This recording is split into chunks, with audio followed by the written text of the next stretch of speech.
खुशामदीद 9:30 बज चुके हैं। प्रोग्राम अब तक के साथ मैं हूं आसिफ रशीद, जम्मू के स्टूडियो से बराह रास्त। प्रोग्राम में इससे पहले जम्मू कश्मीर की नई हुकूमत के मुतल्लिक बात करें और आइंदा दिनों में मजीद सरगर्मियां होनी हैं। सबसे पहले बात भारत और पाकिस्तान की, क्योंकि आज तारीखी दिन जम्मू कश्मीर के एतबार से तो था ही, लेकिन भारत पाकिस्तान के ताल्लुकात को लेकर भी काफ़ी ज़्यादा गहमा गहमी और बहस मुबाहिसे होते रहे।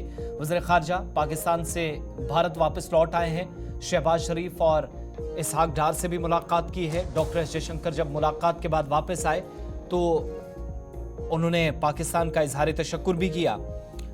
मेहमान नवाजी के लिए एक ट्वीट के जरिए उन्होंने पाकिस्तान से वापसी की तस्दीक की।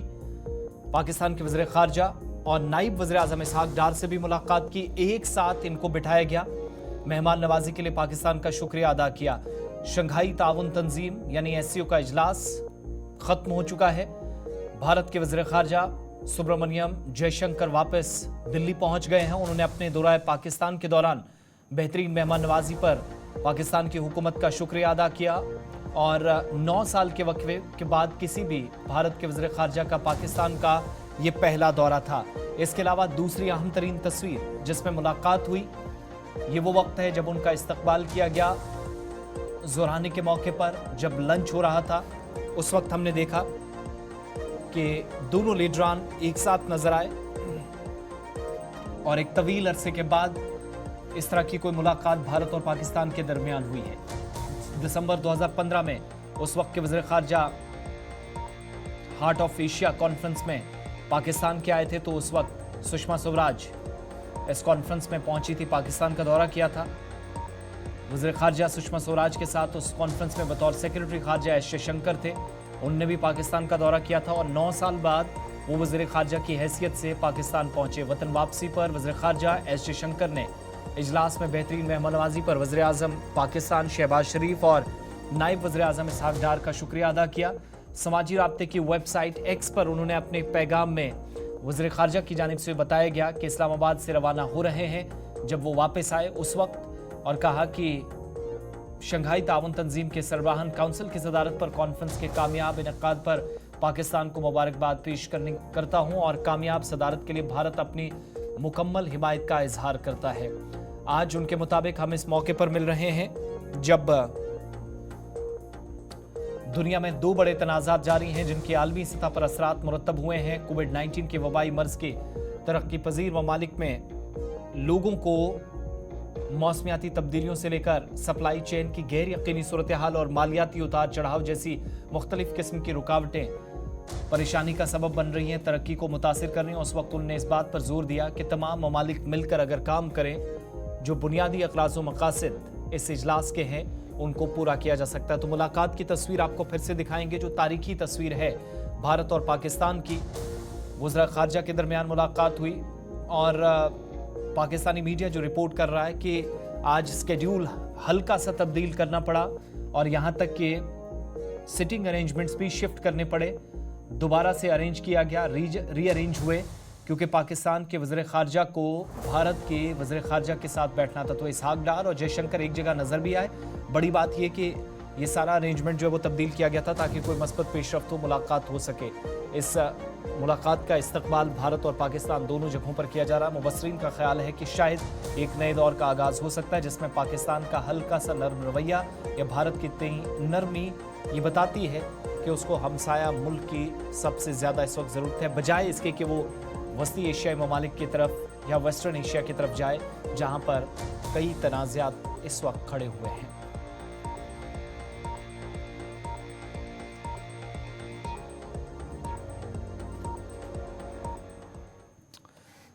अब बात भारत और पाकिस्तान की के बाद जम्मू कश्मीर की, और आज चूँकि जम्मू कश्मीर के लिए भी काफ़ी अहम तरीन दिन था, लेकिन मुलाकातों के सिलसिले को ख़त्म करने के बाद अवामी मुलाकातों का सिलसिला शुरू करने की तैयारी है। वज़ीर आला उमर अब्दुल्ला का कल वार्ड 1 का दौरा है। आग मुतासरीन से वार्ड 1 के अंदर मुलावण में मुलाकात करेंगे और इमदाद के हवाले से अहम तरीन ऐलान मुतवक्के है। पीर का दिन था, मंडे का दिन था, जब हमने देखा कि इस इलाके के अंदर तबाहकुन सूरत हाल हुई, बाद से पैर आग नमूदार हुई और 80 से ज़ायद मकानात को नुकसान पहुँचने की तस्दीक हुई। और उमर अब्दुल्ला जो आज वज़ीर आला बने, जिम्मेदारी संभाली, सिविल सेक्रेटरीट गए, गार्ड ऑफ ऑनर पेश किया गया। हल्फ बर्दारी की तकरीब खत्म होते ही एक्शन में नजर आए। अब इतलात के मुताबिक कल वो सीधा वाड़वन जाएंगे, जहां पर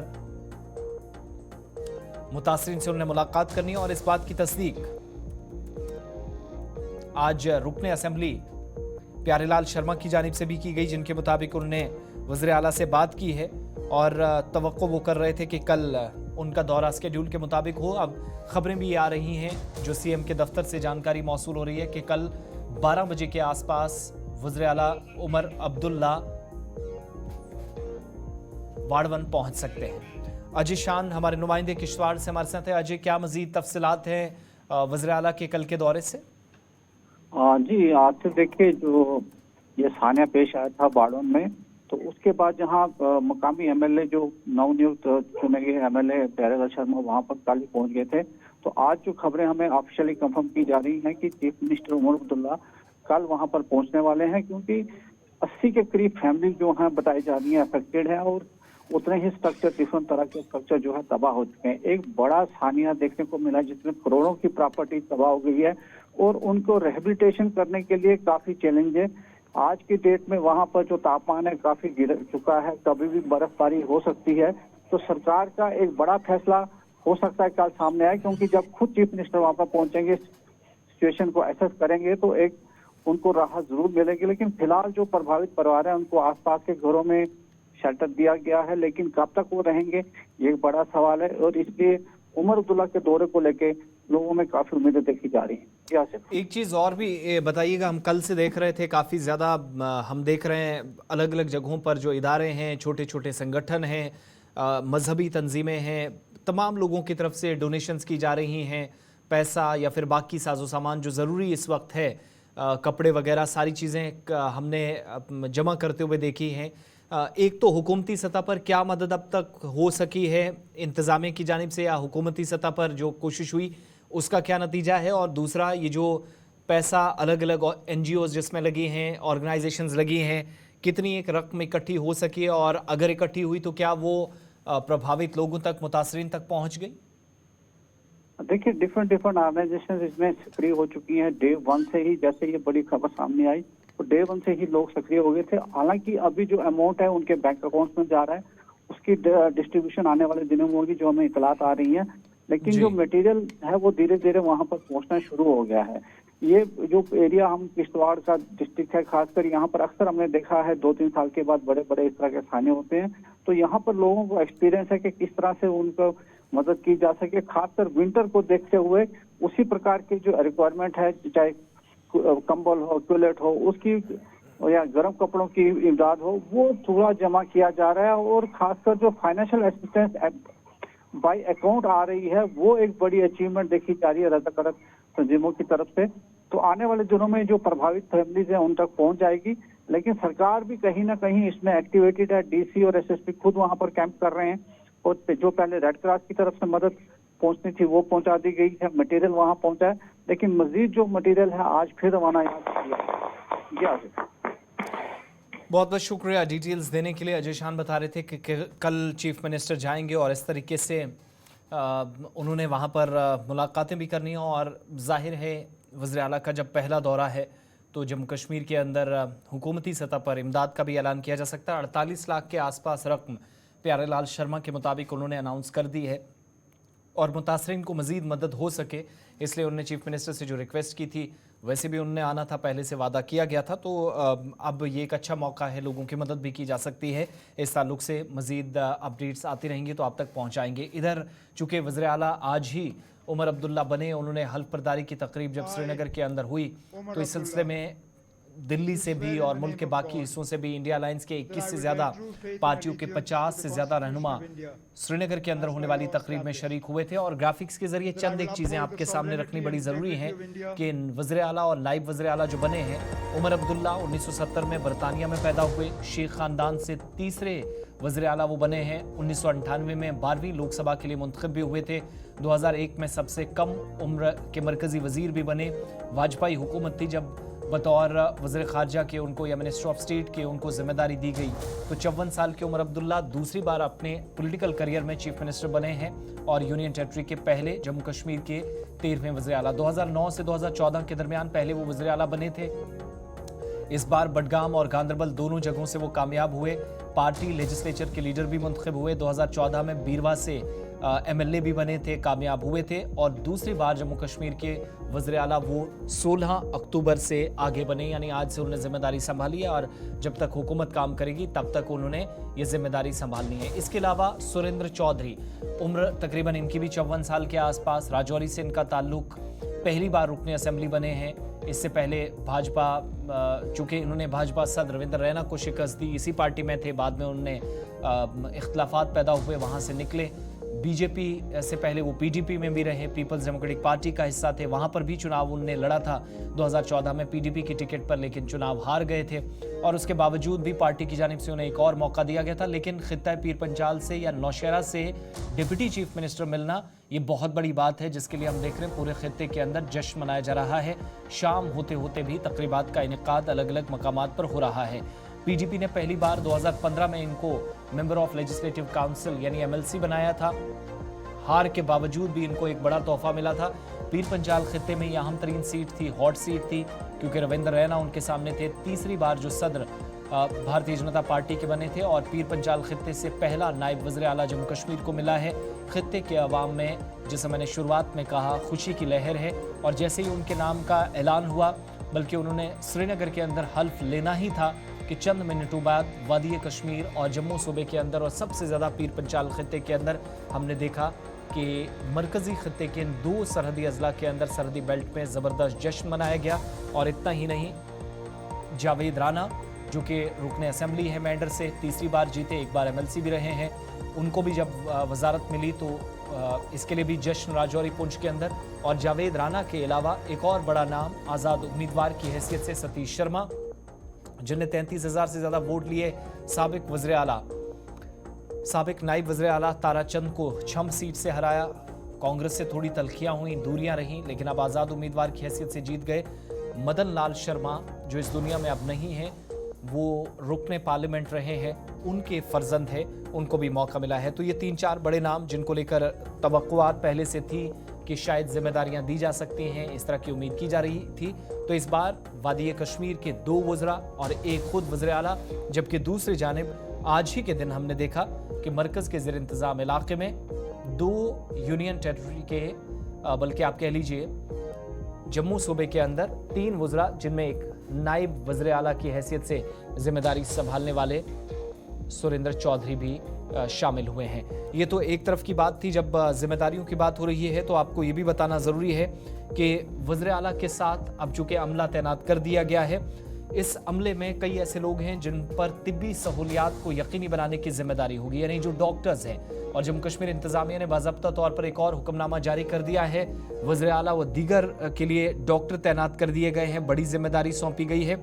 और ये उस वक्त हुआ है जब आज ही उमर अब्दुल्ला ने जम्मू कश्मीर यूनियन टेरिटरी के अंदर जिम्मेदारी बतौर वज़ीर आला संभाली और वज़रा की जानिब से भी हल्फ उठाया गया।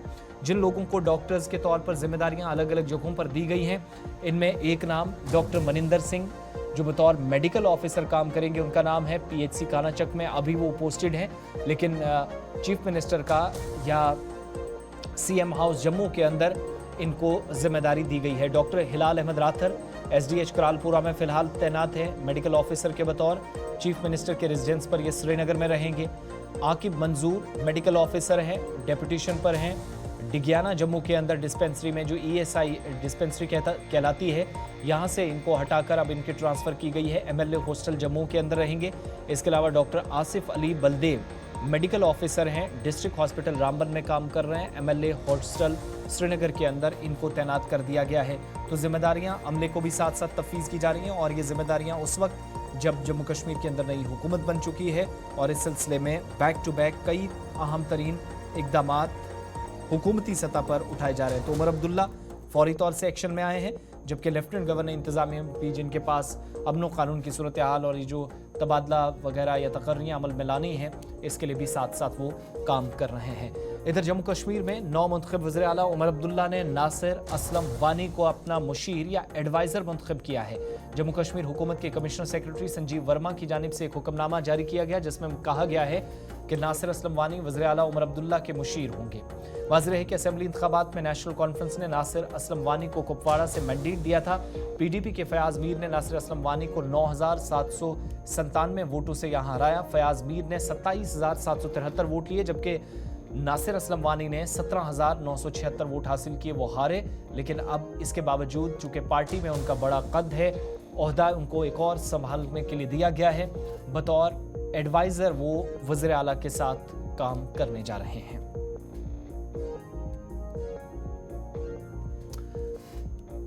इधर जम्मू कश्मीर में हल्फ बर्दारी तकरीब के बाद वज़ीर आला उमर अब्दुल्ला ने कहा कि हुकूमत बनाने से कब्ल तमाम इलाकों या दोनों खित्तों का ख्याल रखा जाए। इसके लिए तबादला ख्याल हुआ ताकि किसी भी तरीके से सियासी तौर पर कोई नारवा या इम्तियाजी सलूक से की जैसे बातों को दूर किया जा सके। इधर वज़रा व दीगर शख्सियात जो आज तकरीब हल्फ बर्दारी में शरीक हुई, इस तकरीब के इख्ताम के बाद अपने ख्यालात का इजहार किया। आज नेशनल कॉन्फ्रेंस ने एक जिम्मेदारी मुझे दी है। मैं अपने लीडर डॉक्टर फारूक अब्दुल्ला साहब और उमर अब्दुल्ला साहब का, जैसे मैंने पहले भी कहा, मेरे पास लफ्ज़ नहीं है, मेरी फैमिली के पास लफ्ज़ नहीं कि हम कैसे उनका शुक्रिया अदा करें। आज जम्मू और मेरी नौशहरा की कॉन्स्टिट्यूंसी जिन्होंने मुझे जिता के भेजा, उन लोगों का भी मेरे लीडर के शुक्रिया अदा करते हैं, क्योंकि उनको भी पहली दफ़ा वहाँ डिप्टी CM मिला है।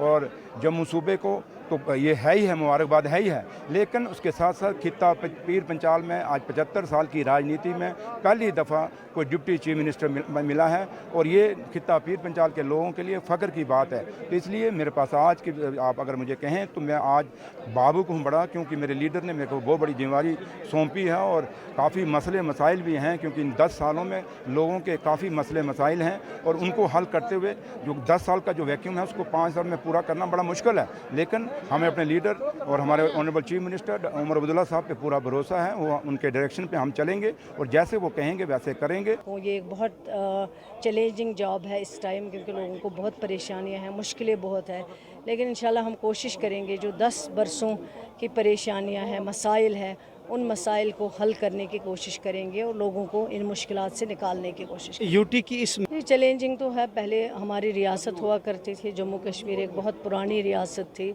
अब उसको यूटी बनाया गया है, पावर तो कम हुए हैं, लेकिन इंशाल्लाह नामुमकिन चीज़ नहीं है, जो हमारे हद इख्तियार में है, जितना मुमकिन होगा, जितना पॉसिबल होगा।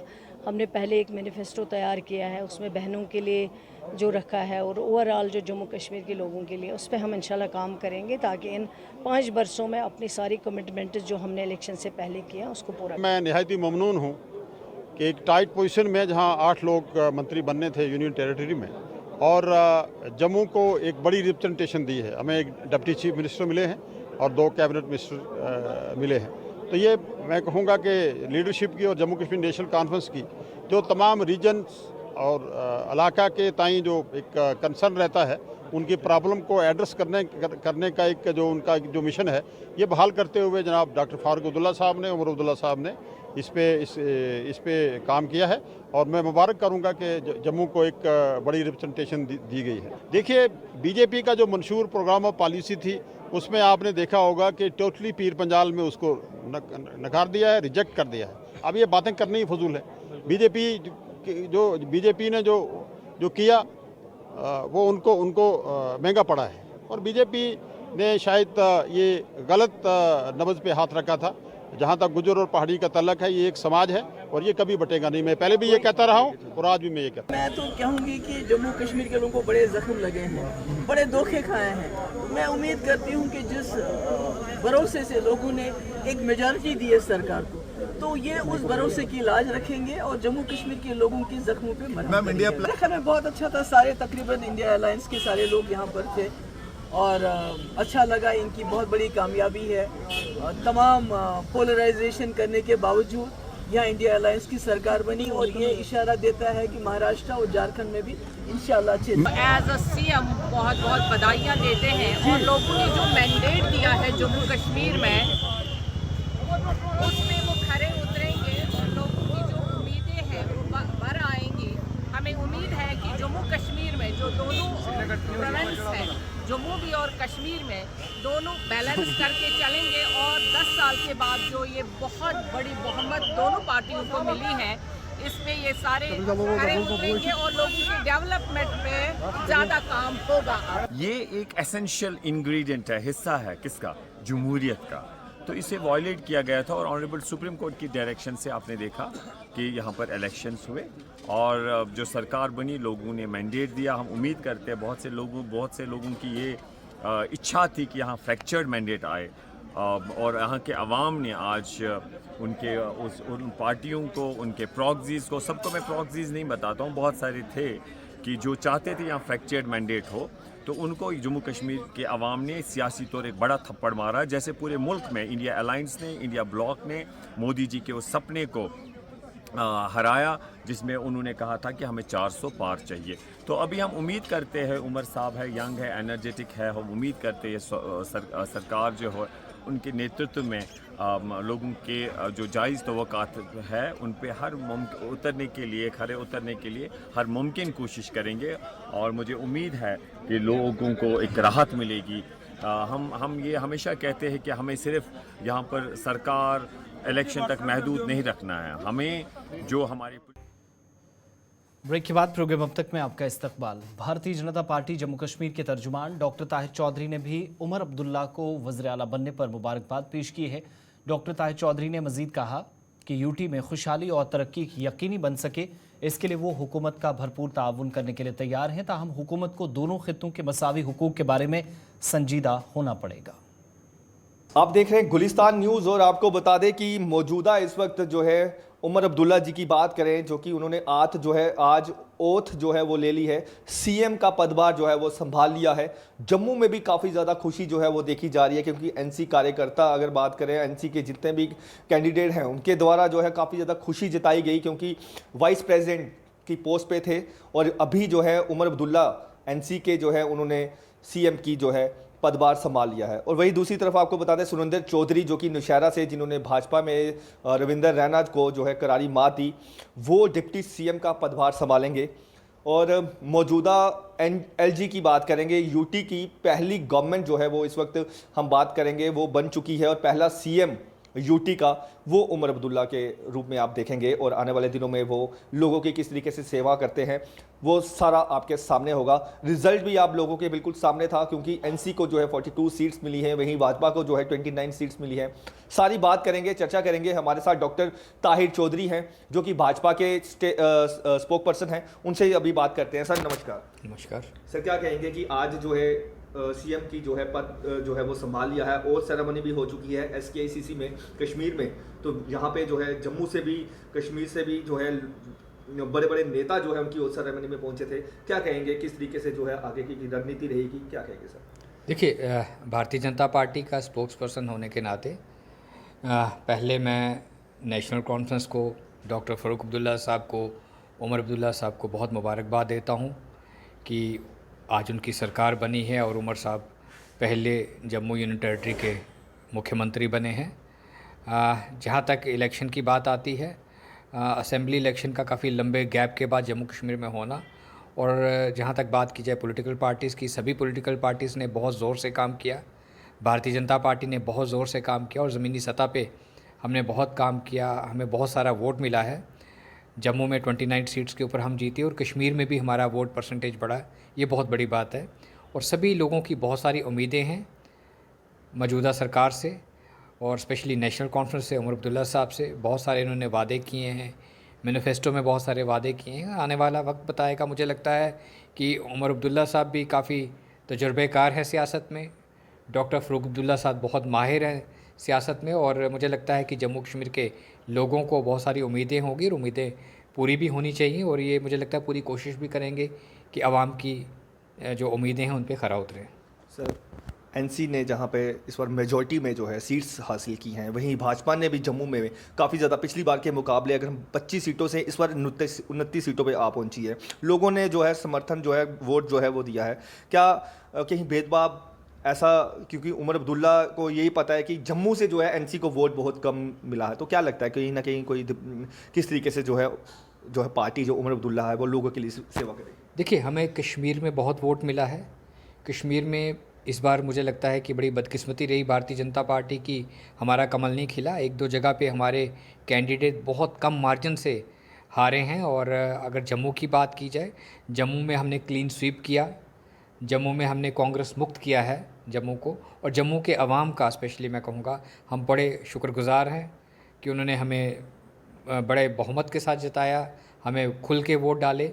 और जम्मू के लोगों के लिए, कश्मीर के लोगों के लिए हमेशा भारतीय जनता पार्टी आगे रहती है। माननीय प्रधानमंत्री साहब का जो एक झुकाव है हमेशा जम्मू कश्मीर की तरफ रहता है।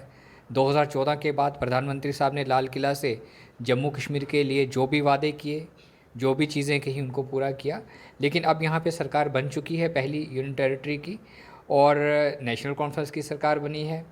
उमर साहब खुद सीएम बने हैं, उनकी पूरी टीम को मैं मुबारक दूंगा। और मुझे लगता है कि उमर साहब अच्छे प्लानर हैं, अच्छी प्लानिंग के साथ काम करेंगे, अच्छे सिस्टम। पहले भी सीएम रह चुके हैं, पहले भी तो बिल्कुल 2009 में भी वो सीएम थे और दोबारा सीएम बने हैं। मुझे लगता है कि जम्मू कश्मीर के अवाम को जो उम्मीदें हैं वो पूरी होंगी। सर, अगर हम बात करेंगे उमर अब्दुल्ला जी का जो है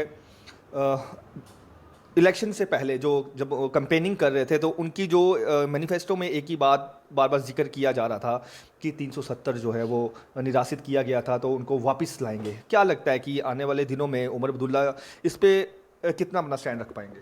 देखिए, नेशनल कॉन्फ्रेंस का कांग्रेस के साथ अलाइंस था और बहुत सारे इश्यूज़ पे दोनों की सोच सेम नहीं है। नेशनल कॉन्फ्रेंस ने 370 को वापस लाने के लिए, स्टेटहुड को वापस लाने के लिए, पुराना जम्मू कश्मीर को वापस देखना चाहते हैं। उन मुद्दों के ऊपर इलेक्शन लड़ी और इलेक्शन में कामयाब हुए। जहां दूसरी तरफ अगर कांग्रेस की बात की जाए तो 370 पे कांग्रेस अपने कदम पीछे रखती है, अपना ज़ुबान बंद रखती है। ये बहुत बड़ी बात है। अब हम आने वाले टाइम पे देखेंगे कि दोनों पॉलिटिकल पार्टीज़ कैसे एक साथ अपना अलाइंस निभाती हैं, कैसे जम्मू कश्मीर में काम करेंगी। जहाँ तक 370 की बात है, मैं आपको क्लियर बता दूं कि 370 वापस नहीं आने वाला है।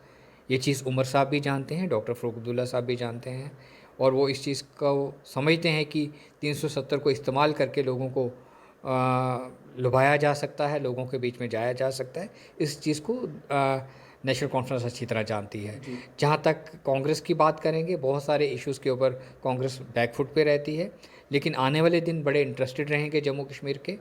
और मुझे लगता है आहिस्ता आहिस्ता इन चीज़ों का सभी को पता चलेगा कि दोनों पॉलिटिकल पार्टी, चाहे कांग्रेस हो, एनसी हो, कैसे इस मोहब्बत के पैगाम को, मोहब्बत की दुकान को जम्मू कश्मीर में चलाने में कामयाब होते हैं, क्योंकि लोगों को बहुत सारी उम्मीदें हैं इनसे। चलिए 10 बज गए, वक्त छोटे से ब्रेक का है। गुलिस्तान न्यूज़ पर इस प्रोग्राम में मेरे साथ बस इतना ही। मज़ीद खबरों, तज्जियों, तबसरों के लिए देखते रहें गुलिस्तान न्यूज़।